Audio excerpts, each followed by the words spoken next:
Olá, bem-vindos aos Finais de Tarde em Sintonia, até perto das 6 da tarde. Vamos estar à conversa com Natália Rocha, é fundadora e presidente da organização não-governamental Viver Sem Fronteiras, que recentemente celebrou 16 anos de existência. Que trabalho humanitário tem vindo a desenvolver, além fronteiras e também dentro de portas? Qual o balanço destes 16 anos? O que reserva ao futuro? Quais são também os desafios? São questões para responder nesta entrevista. Natália, bem-vinda aos estúdios da Sintonia. Boa tarde. Muito obrigada pelo convite de Sintonia e, em seu nome particular, muito obrigada por me ter permitido esta entrevista. Sim, vamos falar sobre o trabalho da Viver Sem Fronteiras. Viver Sem Fronteiras teve de parabéns, dia 9 de junho, um grande orgulho para mim, porque efetivamente foi um crescimento que hoje está sustentado, que teve algumas quedas, mas quedas que nunca foram quedas que efetivamente ficaram no chão, portanto foram aprendizagens, e hoje considero que a Viver Sem Fronteiras é uma associação sustentada, uma organização com nome, uma organização com credibilidade e uma organização que já vive sozinha. Sim, e com muitas parcerias também, vamos ter a oportunidade de falar sobre elas, mas eu gostava de recuar 16 anos, no fundo, para perceber como nasce esta vontade, este sentido de missão, de ajudar o outro. Natália, fala-nos um bocadinho como é que foi criar também esta organização. A Viver Sem Fronteiras foi criada em 2009, um sonho que eu queria realizar, um sonho que eu sempre tive, de ajudar os outros, provavelmente também pela educação que tive de família, sempre fomos uma família de ajudar muito o próximo, tanto por parte dos meus avós como por parte dos meus pais, e acima de tudo a minha vontade, o meu ser, o meu caráter, e chegar o dia em que eu pude decidir o caminho que queria trilhar. Sim. E nasceu Viver Sem Fronteiras em 2009, uma pequena experiência à Guiné-Bissau, tornou-se efetivamente para mim a minha vida hoje, uma vida que eu já não consigo deixar, porque já trabalho sozinha, e eu acho que já tenho uma responsabilidade tão grande ao longo destes 16 anos, com os compromissos que assumi, com os parceiros que criei, com as novas guerras que temos pelo mundo fora, as novas necessidades e carências que cada vez temos mais no mundo. Eu sinto que ainda falta alguma coisa para eu fazer, e desistir acho que não faz parte do meu projeto. Sim, é verdade, mas há desafios, não é? Muitos desafios. Já vamos falar sobre eles mais à frente, mas é desafiante também este trabalho humanitário. Eu acho que o trabalho é desafiante olhando à maturidade que nós já temos. Chegar aos 16 anos, uma coisa é termos 16 anos de idade, em que ainda não temos a maioridade, mas já podemos conduzir carro sem carta de condução, ou melhor, com a carta de condução permitida para os 16 anos, mas ter 16 anos de uma organização já é um objetivo e uma responsabilidade inúmera, em que eu própria considero que a Viver Sem Fronteiras já faz parte de milhares e milhares de vidas, crianças, milhares que dependem de nós, e não só, e as nossas parcerias com os organismos que ao longo destes anos partilharam connosco parcerias de elevado valor pelo mundo fora.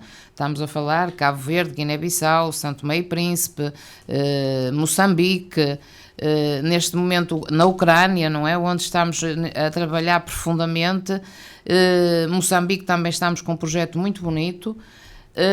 E portanto nós hoje estamos a ver que o parar não faz parte de quem está num projeto de uma organização a nível mundial, porque nós temos que ter no fundo o nosso caráter, o nosso perfil, a nossa essência tem que estar preparada para tudo.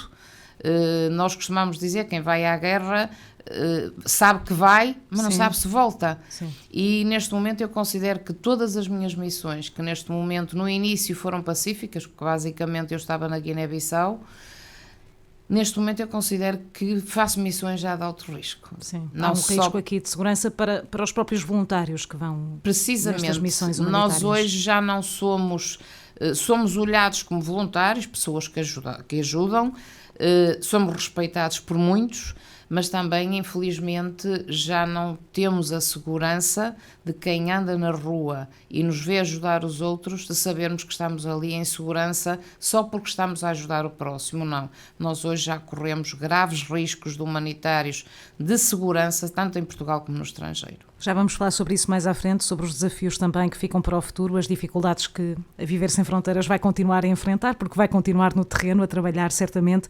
Natália, muitas missões humanitárias ao longo destes 16 anos, Guiné-Bissau, Cabo Verde, Moçambique, São Tomé e Príncipe, Senegal, agora a Ucrânia mais recentemente. O que é que retira destas experiências? Não sei se quer falar um bocadinho também sobre os projetos que foi desenvolvendo. Havia uns, nomeadamente na zona de África, que tinha muito a ver com a questão de melhorar a saúde, a educação e a formação daquelas populações. Eu sinto-me, agora fez-me arrepiar, porque na verdade eu já me sinto aquela pessoa que deixei uma marca pelo mundo fora. Vamos falar da Guiné-Bissau. Muito bem. Que no fundo a Guiné-Bissau ainda hoje continua o país onde nasceu a Viver Sem Fronteiras e onde no fundo eu ainda tenho o meu coração e a minha essência da Guiné-Bissau.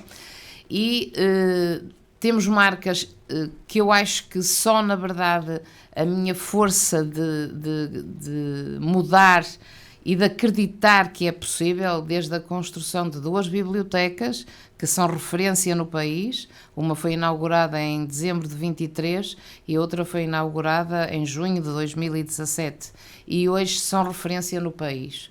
A nível de saúde, o quantas vidas eu salvei com os materiais que levava de Portugal, principalmente na área de obstetrícia, ginecologia, neonatologia, mesmo no bloco operatório, quantas cirurgias foram feitas e efetuadas com a ajuda da Viver Sem Fronteiras, dado o material que eu levava na minha própria mala. Eu, no fundo, não estava ali como instrumentista, mas estava como doadora, no fundo, ali com a mala aberta e permitir às equipas que trabalhavam connosco trabalharem à vontade, porque os materiais estavam na minha mala. Sim. A nível social temos projetos muito bonitos, porque nós não deixamos de apoiar desde cooperativas de costura, não deixamos de apoiar a área do desporto, que para nós é fundamental, porque eu acho que uma criança quando tem um desporto, quando joga uma bola, quando tem uma raquete de ténis, que neste momento também estamos a desenvolver muito ténis, graças ao Clube de Ténis Passos Brandão e aos próprios jogadores que nos estão a apoiar com o ténis, o atletismo. A Viver Sem Fronteiras tem atletas, já são nossos em Cabo Verde, com medalhados em primeira mão, que estão neste momento cá em Portugal, já a ser apoiados pela Federação de Atletismo de Portugal. E mais poderia falar, porque no fundo eu em Cabo Verde assumi funções muito grandes, desde assessora do Ministro da Saúde, desde embaixadora e, portanto, e hoje como embaixadora da Paz Mundial, no fundo eu sinto-me uma pessoa que a minha responsabilidade duplicou, dado que a nossa função é levar a paz e permitir que as pessoas que estão em guerra aceitem que a nossa função e a nossa presença é somos uns transmissores, no fundo, de que a paz é precisa no mundo e nós estamos para os ajudar. A seguir poderei falar com muito orgulho de Cabo Verde, onde eu sou cidadã honorária, fui condecorada pelo seu primeiro-ministro, e aonde eu tenho projetos grandiosos, porque também tenho gente muito grande a trabalhar comigo. Cabo Verde é um país completamente diferente da parte política da Guiné-Bissau. Somos apoiados muito pelo governo, muito pelos presidentes da Câmara, principalmente a Câmara de Ribeira Grande Santiago, onde eu estou. Sim. E onde eu sou cidadã honorária, onde os nossos projetos estão vivos e a trabalhar, desde termos um consultório só de rastreio do cancro do cólon do útero. Vai seguir para a semana um contentor para Cabo Verde, onde vai um consultório de estomatologia, portanto vamos ter já um consultório para as nossas equipas de voluntários que podem já ir e se chegar a Cabo Verde não terem que viajar com o equipamento, já têm um consultório de estomatologia para o voluntariado. Apoiamos muito a parte de formação profissional, desde a parte de hotelaria, pastelaria, no fundo, aquilo que eles necessitarem, nós estamos aqui. Neste momento, neste contentor, vai um projeto que eu vou desenvolver, vou enviar bastantes pneus e vamos reconstruir novos parques infantis para as crianças, onde podemos, no fundo, com um mero pneu que iria para o lixo, no fundo, poluir o ambiente, e nós vamos pintá-los, fazer no fundo...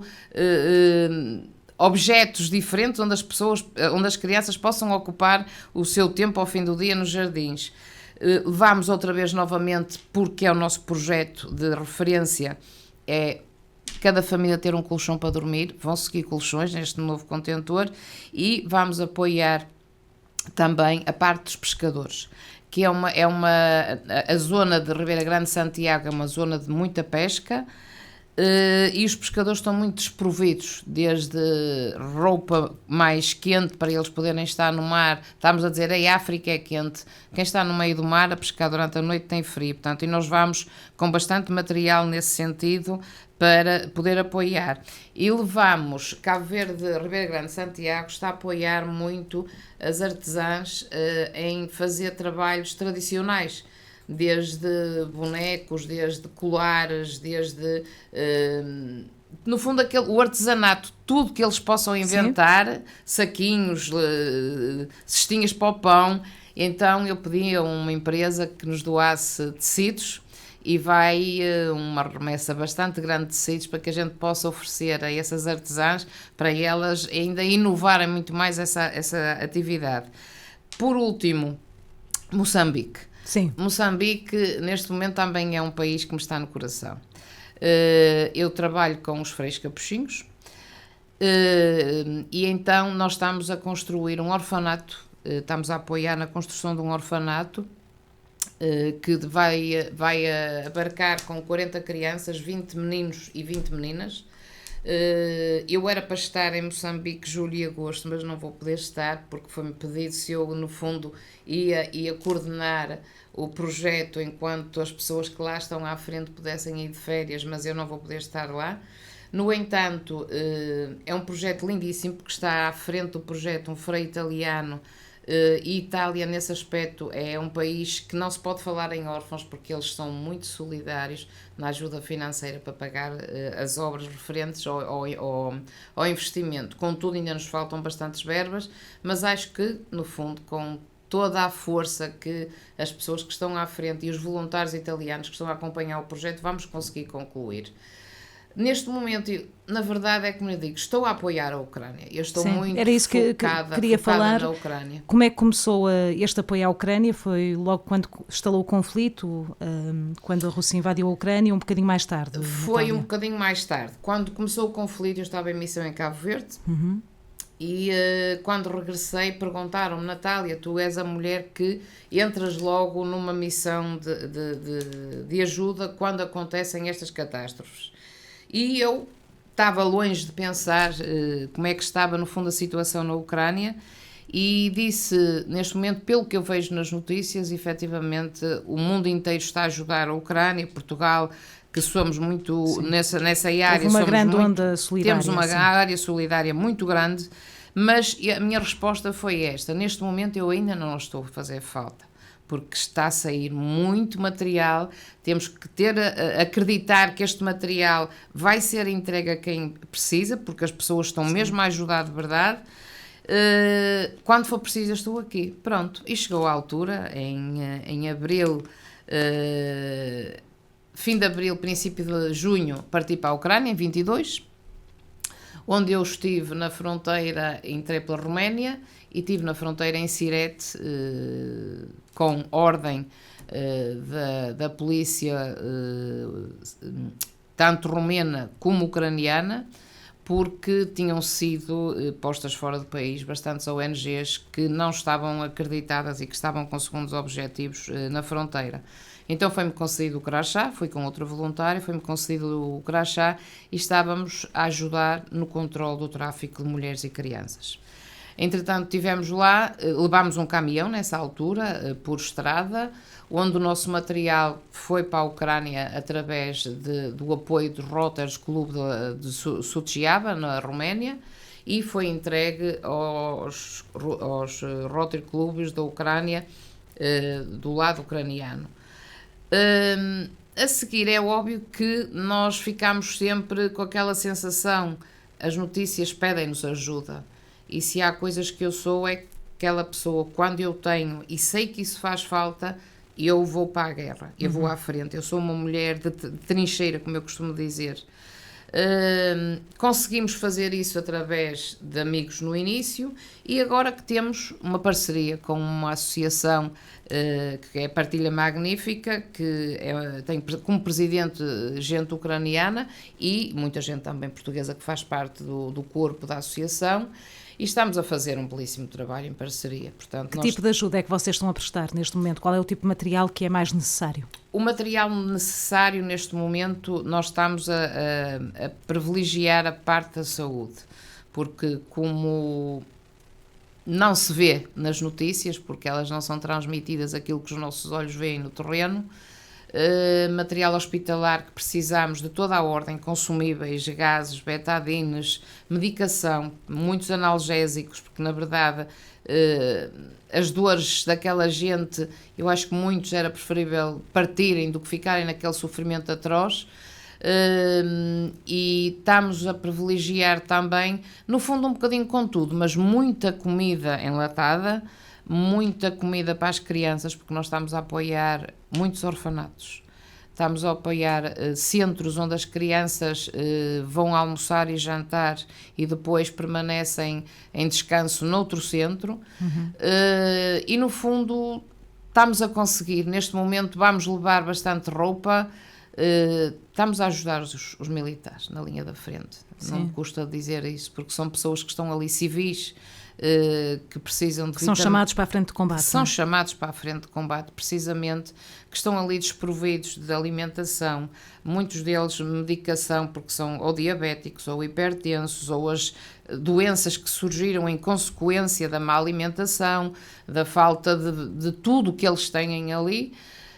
E nós estamos a apoiá-los, desde roupa, conseguimos ultimamente uma grande doação de meias que eles nos pediram mesmo que não tinham, e os caminhões vão sempre carregados. Temos um caminhão por mês, temos um que acho que ainda não chegou à Ucrânia, porque tivemos primeiro avariou em França e depois tivemos alguma dificuldade em entrar pela Polónia, mas presumo que já está na Ucrânia, e até ao fim deste mês vamos carregar outro caminhão. É óbvio que estamos a fazer este trabalho magnífico e com os parceiros certos, porque temos uma fundação que nos sustenta os custos, o caminhão é mesmo da fundação, uma fundação estrangeira, e que nos custeia o custo todo do transporte de Portugal até Kiev.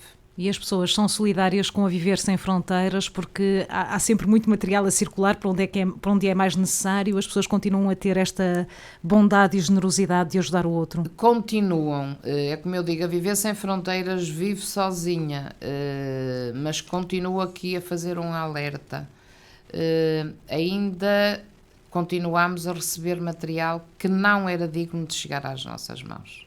Porque as pessoas, apesar de estarem num país de guerra, merecem ter as roupas tão novas como as nossas. E as pessoas ainda pensam que isto já usei, isto está assim, mais estragado, e ainda nos continuam a doar, o que me obriga a mim a fazer a triagem, o dobro do trabalho. Sim. Que não havia necessidade, porque se as pessoas tivessem respeito por quem está lá e não tem, porque podíamos ser nós.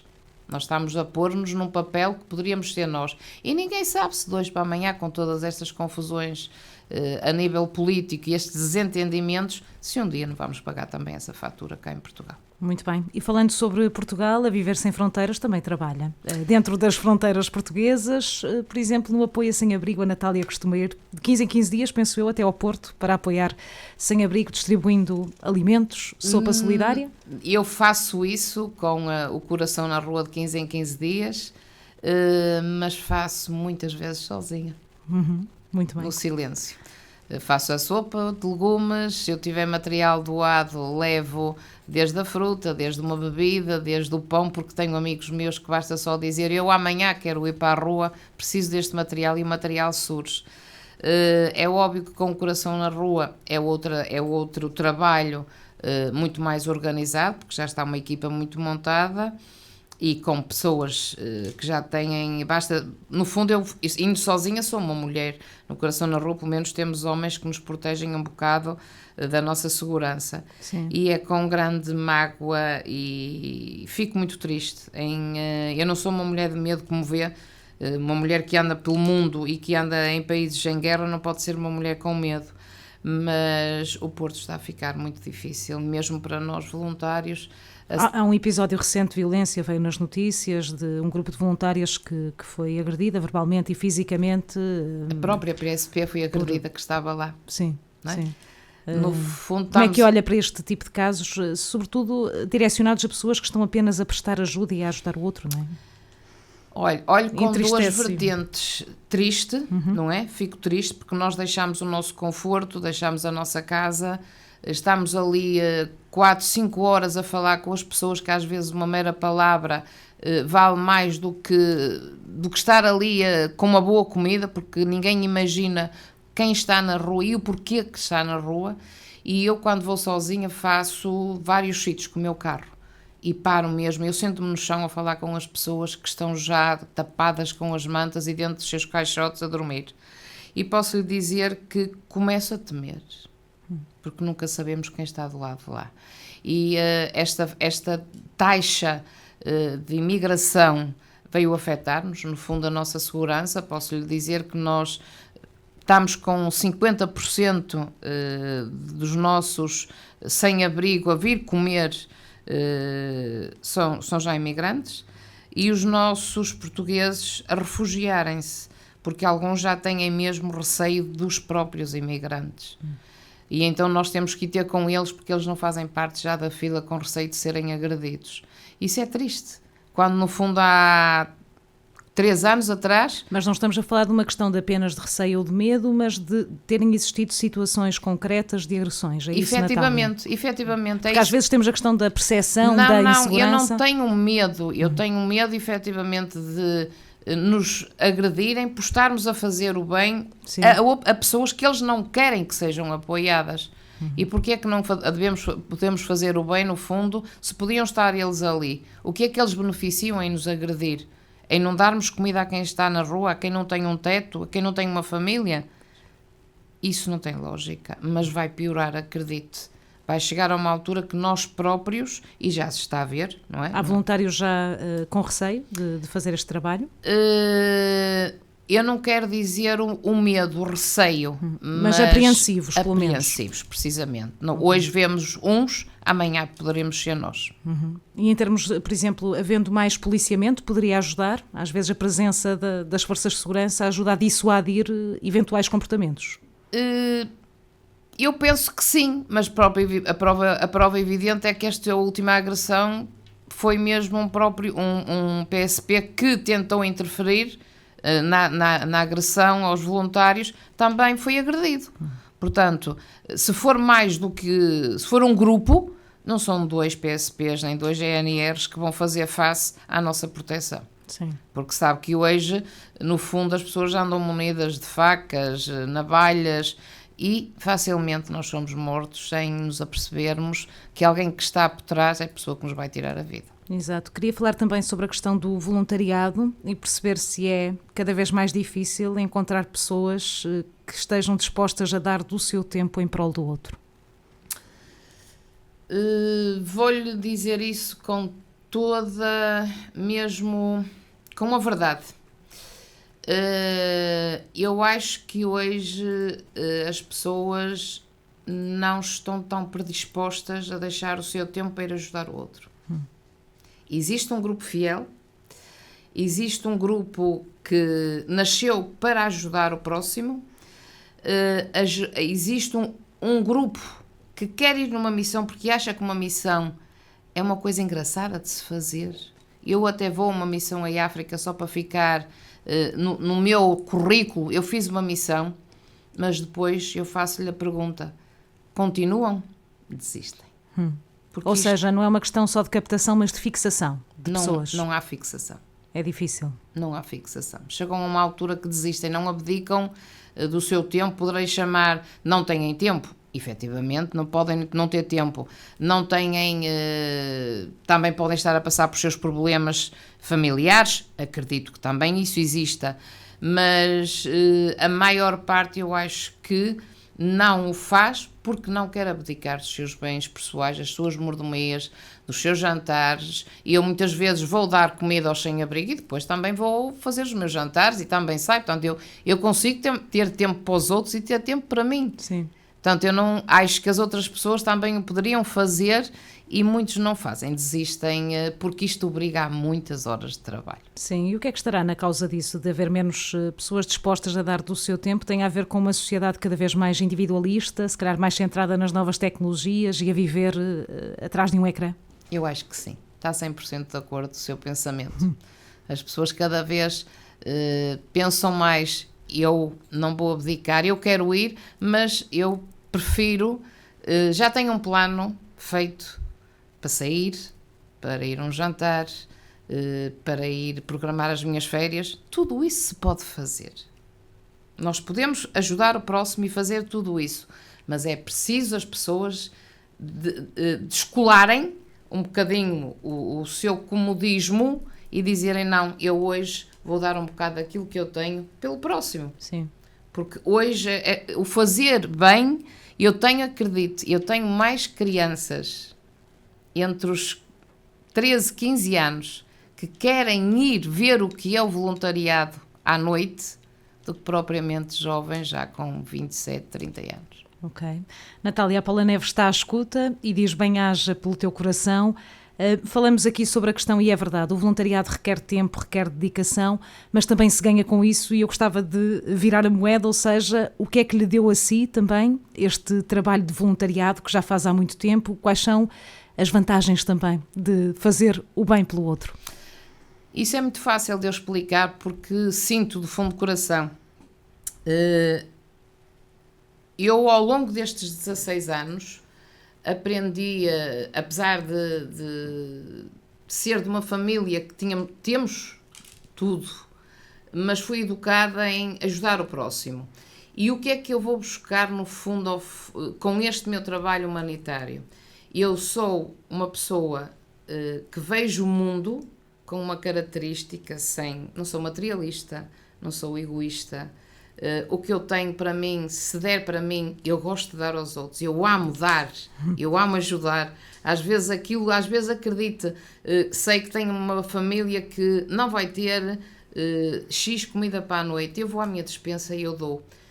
E eu quero deixar acima de tudo, acredite, e repito, e vou repetir sempre isto nas minhas entrevistas, eu quero deixar uma marca de vida aos meus filhos e aos meus netos. Um dia que eu parta, a avó fez pelo mundo aquilo que nós não vamos conseguir fazer e ficarem orgulhosos da avó que tinham.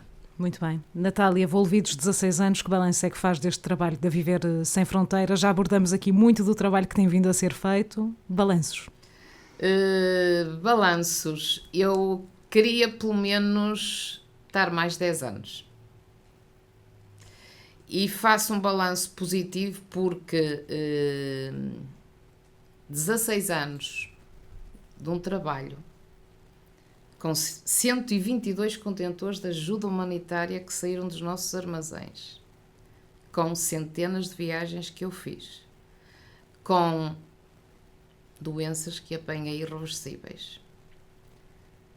Quero continuar o meu trabalho humanitário. Eu só acho que existe, e repito, a minha vida tem sentido enquanto eu tiver forças para ajudar o próximo. E em relação ao futuro e em relação a Viver Sem Fronteiras, que projetos é que poderão estar na calha, Natália? Os projetos surgem, ok? Pronto, e com a nossa experiência, eu sou uma mulher de desafios, eu gosto que me proponham porque... por exemplo, eu com a partilha magnífica, nós não nos conhecíamos e foram só preciso 3 meses para eles me dizerem assim, porque é que já não te conhecíamos desde o início da guerra? Muita coisa tinha mudado. Portanto, eu adoro desafios, porque esses mesmos desafios com a minha formação, a minha aprendizagem, a minha experiência são básicos, e quando eu tenho desafios, eu ainda vou mais além do desafio que me puseram na mão. E eu ainda me desafio mais a mim mesma. Portanto, quero acabar o orfanato, vou procurar fazer um projeto na Ucrânia com um benfeitor americano que conheci há 15 dias, que está a prontificar-se a fazermos uma casa de acolhimento na Ucrânia para órfãos. E poderá ser esse um dia o fim até do meu projeto humanitário, eu gerir uma casa de órfãos, seja em Moçambique, seja na Ucrânia. E a Viver Sem Fronteiras continuará? É difícil também encontrar quem abrace o projeto e que se mantenha nele, não é? Precisamente. Eu não posso ninguém obrigar a gostar tanto do meu trabalho como eu gosto. Isto é a mesma coisa que há empresas que, quando no fundo os sócios fundadores partem, a empresa acabou. E um dia pode acontecer isso com a Viver Sem Fronteiras. Até eu andar cá, tudo andará conforme eu sonho e desejo. Um dia, quando eu já não puder, depois veremos, mas eu não sou pessimista nesse sentido. Eu acho que vai haver sempre alguém que queira continuar o trabalho da Natália. Muito bem, estamos também num mundo com muitas indefinições, muitas incertezas, imprevisível também. Que desafios, já falamos aqui de alguns deles em relação ao voluntariado e este trabalho humanitário, que desafios é que perspectiva no futuro? Segurança, falou disso, falou também sobre a questão do voluntariado e a dificuldade de captar pessoas. São esses os principais desafios para o futuro? Com a minha experiência, vou-lhe ser muito sincera relativamente a essa resposta. Pode ser bom ou mau aquilo que eu vou dizer, mas é o que eu penso. O futuro, a nível de humanitário, com esta nova imigração, esta nova entrada de imigrantes de todo o mundo, vai se transformar. E eu costumo dizer, nós estamos provavelmente a deixar-nos abafar, a ser comidos por pessoas, porque o nosso país, se as pessoas vêm para cá, é porque acham que o nosso país tem aquilo que os deles não têm. E porque é que nós não aproveitamos o bom que temos e deixamos os outros entrarem e nós é que saímos do nosso país? E isso preocupa-me imenso, porque aquilo que eu sinto ao longo destes anos é que o nosso país daqui a uns anos não é o português que vai estar a mandar no nosso país. No fundo, vamos ter aqui uma multiculturas, e mas para isso é preciso integração e precisamente, inclusão. É preciso trabalhar isso. É precisamente, e nós não estamos preparados, daí que falámos há bocadinho destas agressões. Isto já é sinal que não estamos preparados para integrar novas culturas no nosso país. É preciso um trabalho nesse... profundo social, profundo, porque estamos a falar desde a parte muçulmana, que está muito implementada já no nosso país, tem que ser respeitada. Se os deixaram entrar é porque eles têm que ser respeitados. Eu trabalho em países 100% muçulmanos e, como esses, outras culturas, outras etnias que têm que ser respeitadas, dado que o nosso governo autorizou a entrada deles. Mas que, por vezes, eles próprios não nos respeitam a nós. E vou-lhe dar aqui só um exemplo. Nós já temos que ter, no nosso trabalho humanitário, uma parte da alimentação feita para a parte muçulmana.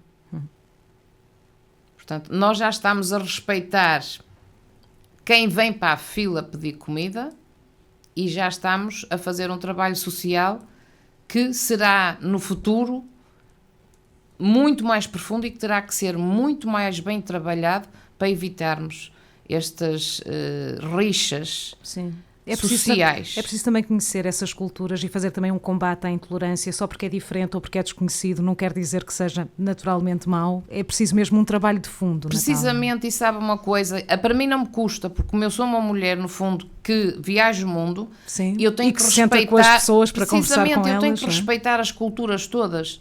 Eu desde que entrei em África em 2009, eu respeito todas as culturas e etnias e religiões acima de tudo. e dão bem com eles todos. Porque se não sabemos viver neste mundo social com esta multicultura, então o país e o mundo vai se tornar uma guerra social sem hipóteses nenhumas de ser controlado. Muito bem. Natália, nós estamos a entrar na reta final da nossa conversa, ainda tenho aqui 2, 3 questões para lhe colocar. Uma delas é, as pessoas que estão a ouvir esta entrevista, como é que podem ajudar a viver sem fronteiras, no sentido de doar ou monetariamente, ou bens que tenham em casa, como é que o podem fazer? Nós temos as nossas páginas nas redes sociais, tanto no Instagram como no Facebook, temos lá os nossos NIBs, podem ajudar financeiramente com o que quiserem, porque nós também compramos aquilo que precisamos. A nível de materiais, neste momento, estamos a ser um bocadinho restritos. Okay. Porque estamos os armazéns a pedir, estão cheios? Os armazéns estão cheios, mas estamos a ser restritos porque só estamos a aceitar aquilo que precisamos. E foi o que eu falei. Medicação, antibióticos, analgésicos, antipiréticos, desinfetantes, gases, ligaduras, ajudem-nos. Quem estiver disposto a nos ajudar nesse sentido é aquilo que mais estamos a precisar neste momento para levar no próximo contentor até à Ucrânia. E quem quiser ser voluntário, como é que pode fazer? Entra comigo em mensagem no Facebook ou no Instagram e eu respondo. Muito bem, fica logo também integrado na equipa. Natália, mensagem final a deixar em nome da Viver Sem Fronteiras. Tenho orgulho no meu município, ok? Eu tenho muito orgulho em ser de Santa Maria da Feira. Deixo aqui um apelo ao Sr. Presidente da Câmara que até hoje tudo que solicitei ao Dr. Amadeu Albergaria nos apoiou, só não apoiou mais porque efetivamente não pedi, e espero que o futuro seja promissor e quando a Viver Sem Fronteiras precisar de ajudas que eu possa contar com a Câmara de Santa Maria da Feira. Natália, muito obrigada pela presença. Obrigada, eu é que agradeço a vossa amabilidade em me ter aqui. É um gosto sempre tê-la cá, Natália. Muito obrigada. Muito obrigada. Um bem-aja. A entrevista com Natália Rocha, fundadora e presidente da Viver Sem Fronteiras. Vamos fazer uma curta pausa daqui a pouco. Depois das 6 regressamos com o programa Falar, sobretudo na rádio. Vamos falar sobre saúde mental, naturalmente. Depois deste intervalo, até já.